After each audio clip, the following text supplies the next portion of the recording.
How to fix error for site owner.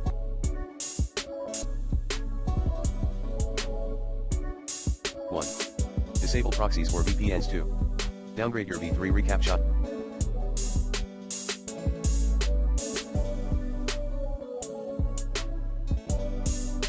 To v2 CAPTCHA. 3.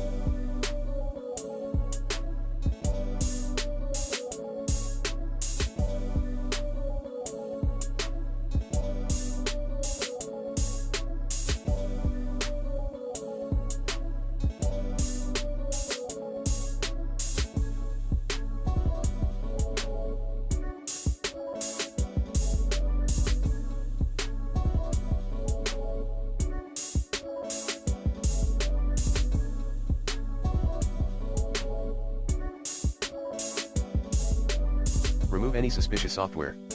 4.